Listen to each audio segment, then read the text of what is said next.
Hey everyone, and welcome back to another Deep Dive. Great to be here. Today we're jumping into something pretty huge: the recent Supreme Court decision about TikTok. Yeah, it's really remarkable. It is how this app, the one we all first saw with like viral dances, suddenly shifted in the eyes of U.S. officials, became this potential national security concern, leading to this law saying it has to be sold by ByteDance, its Chinese parent, or face a ban in the U.S. It's a really, really fast evolution, actually.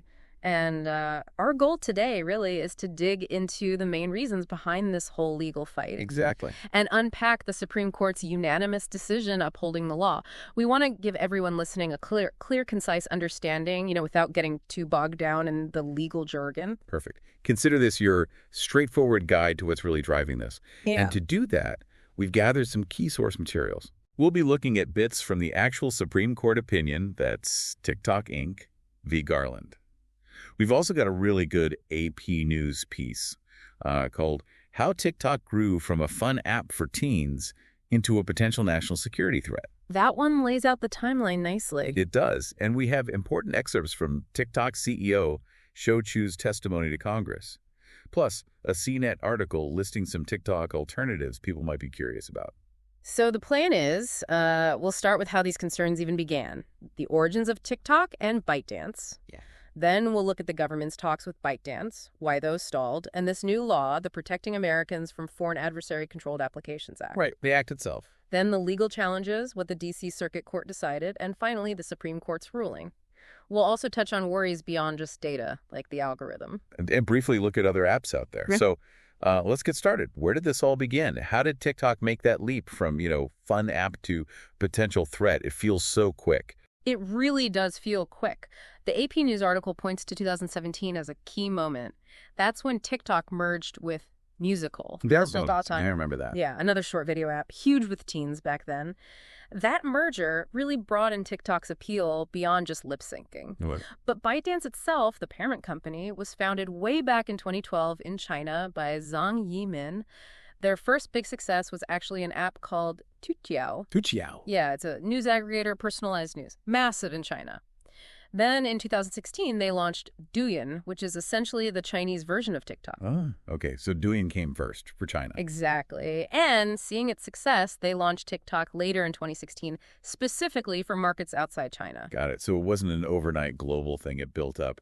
And that Musical deal in late 2017 must have been huge for international growth. Absolutely massive. After that merger, TikTok's algorithm, which is famously engaging, really took off. Oh, yeah. The endless scroll. Right. People started sharing everything, dances, comedy, tutorials, you name it. It just became part of the online culture. But then, the AP timeline shows, around late 2019, U.S. politicians started raising red flags. Okay, so about 2 years after the Musical merger. Yeah, initially about the merger itself, questioning the acquisition. Then it broadened into these larger national security investigations looking at TikTok and other Chinese-owned apps.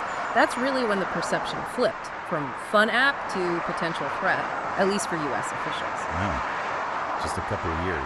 From viral trends to national security scrutiny, that's quite something. So what did the government actually do as these worries grew?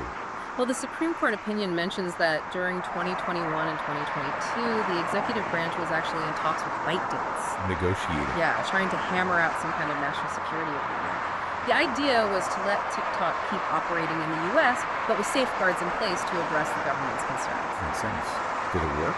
Ultimately, no. The talks broke down.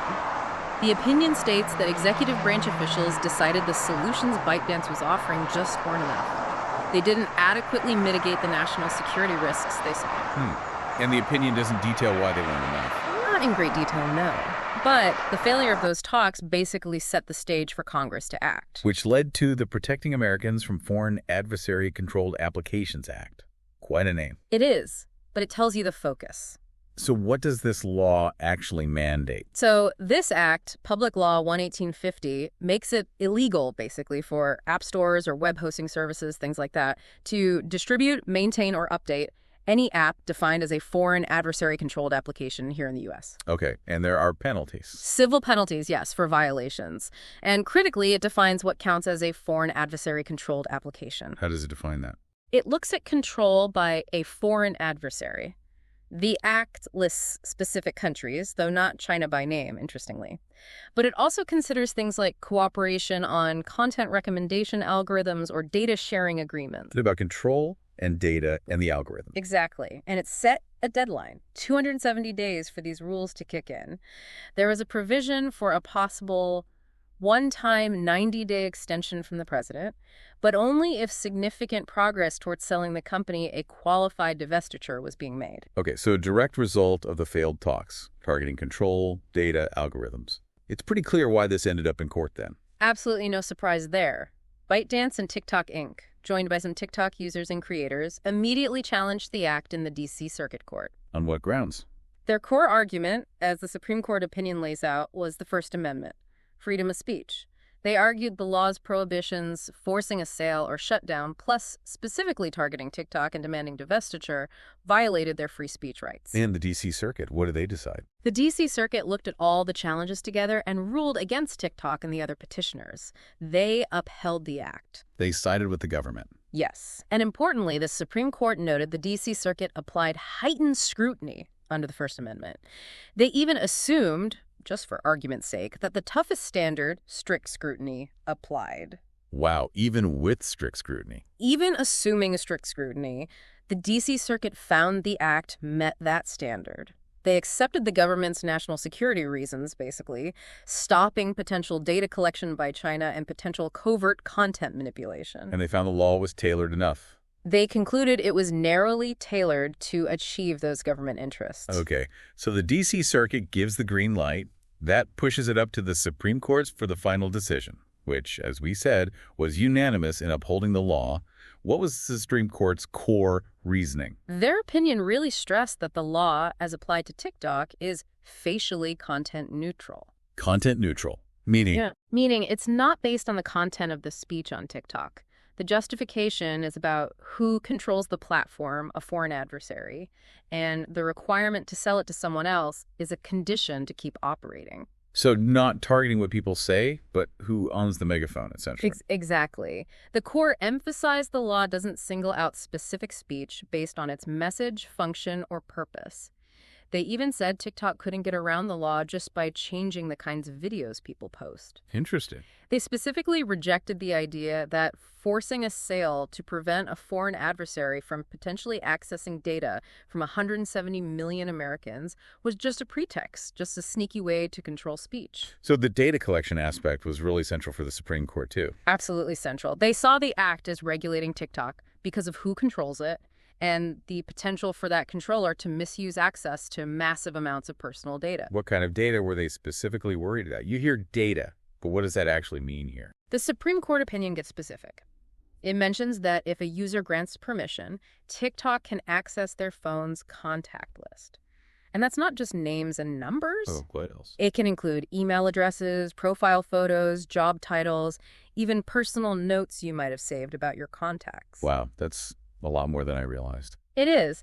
And the government's concern is that China could potentially use this kind of access to, say, track federal employees or contractors, build detailed profiles for blackmail, or even conduct corporate espionage. And the link to China is their national security laws, right? Precisely. They pointed out that Chinese law can compel companies like ByteDance to cooperate with intelligence services and hand over data, essentially turning them into potential espionage tools, as the government put it. That's the core fear, that ByteDance could be forced to comply, even if they didn't want to. Did the court address TikTok's argument that this was just theoretical, that it hadn't actually happened? They did. The court basically said they have to give substantial weight to Congress's predictive judgments on national security matters, meaning they defer to Congress's assessment of the risk. Largely, yes. They acknowledged that policymaking often involves looking ahead and making educated guesses, even without concrete proof of future harm. The court also mentioned this wasn't happening in isolation, citing China's known extensive and years-long efforts to acquire large data sets on Americans for intelligence purposes. So even if China hadn't used ByteDance yet, the potential was there, and Congress acted on that potential. That's the gist. The court said TikTok hadn't really shown why the government's conclusion about the risk was unreasonable. They stressed their deference to the executive and legislative branches on national security and foreign policy. Ultimately, they found the act was sufficiently tailored. didn't restrict more speech than needed to address this data collection risk. They applied intermediate scrutiny for this part of the analysis. Okay, so data collection is huge. But the government also worried about the algorithm, didn't they? Yes, that was the other major concern, that a foreign adversary controlling the recommendation algorithm could potentially manipulate what users see, subtly, undetectably. And TikTok argued that concern was about content, right? Triggering strict scrutiny.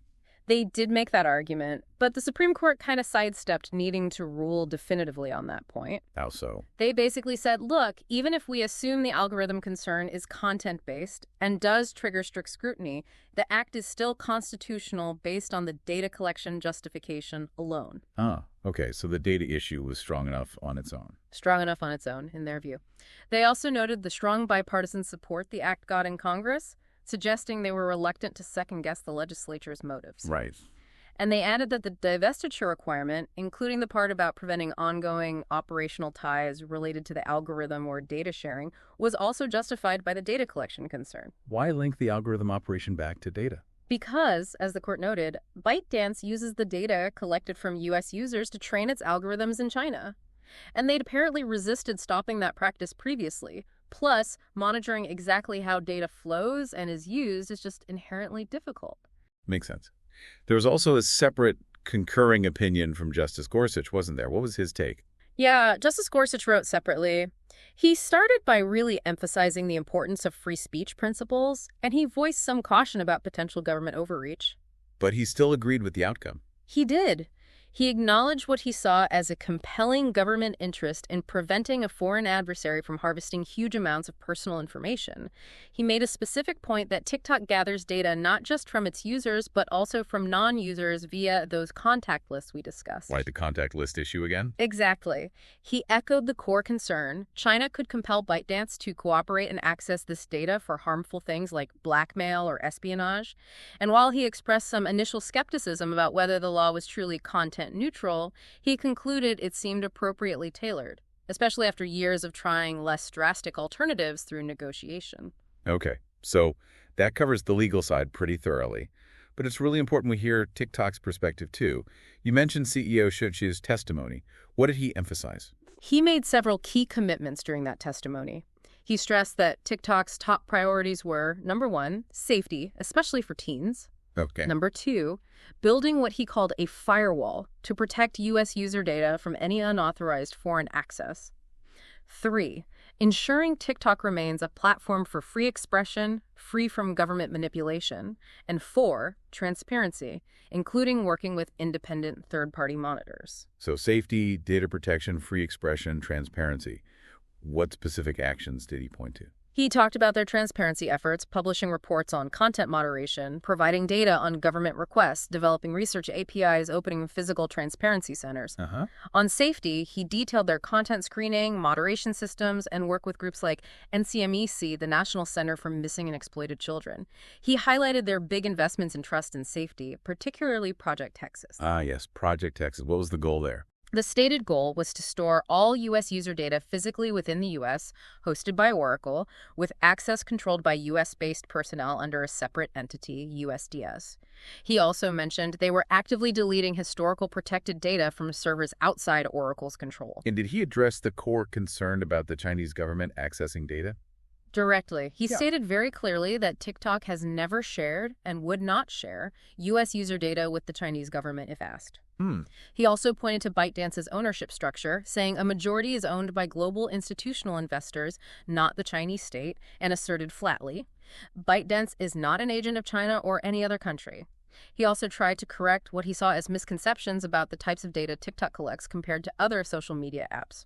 So it definitely sounds like they were making significant efforts, or at least presenting significant efforts, to address the concerns. They certainly presented a case that they were taking major steps. But, as we know, it wasn't enough to sway the government or the courts.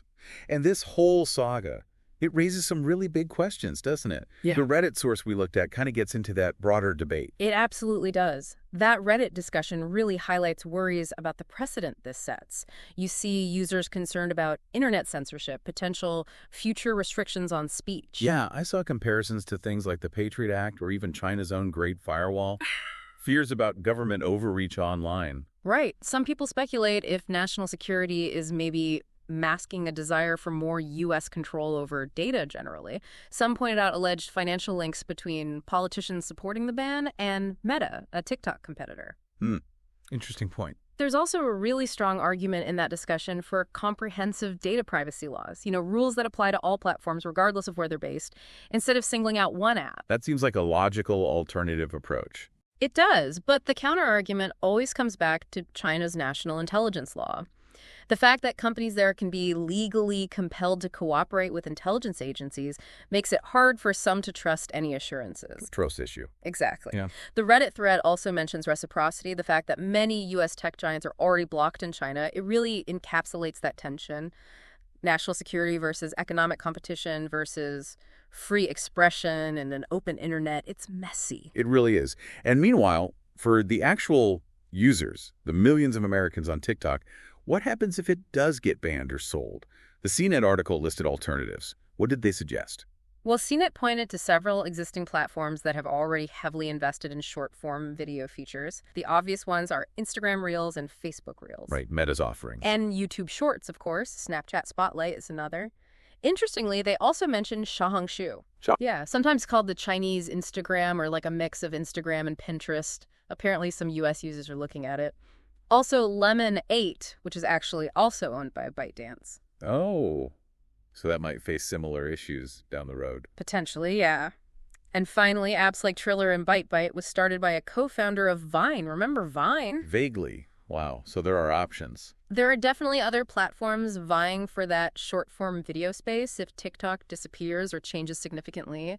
The digital world adapts quickly. It certainly does. Well, this has been a really deep dive into a complicated issue. It touches on so many critical things: tech, law, international relations, national security. It really does. And the Supreme Court's decision at the end of the day puts a very heavy weight on those national security concerns, particularly the risks they perceive around massive data collection and potential influence by a foreign adversary. It definitely forces you to think about that balance, doesn't it?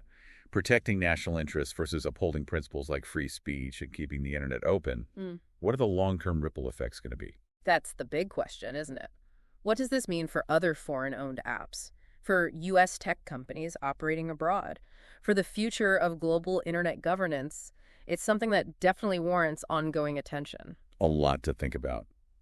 Well, hopefully this deep dive gives everyone listening a clearer picture of the key arguments and the court's reasoning based directly on the sources we discussed. Thank you so much for walking us through all that complexity. My pleasure. It was a great discussion. And a huge thank you to all of you for joining us on this deep dive. If you found this helpful and want more in-depth explorations like this, please do subscribe to the Curious Mind YouTube channel. Yeah, definitely check it out. And if you liked this deep dive, give it a thumbs up and please share it with anyone else you think might find it valuable.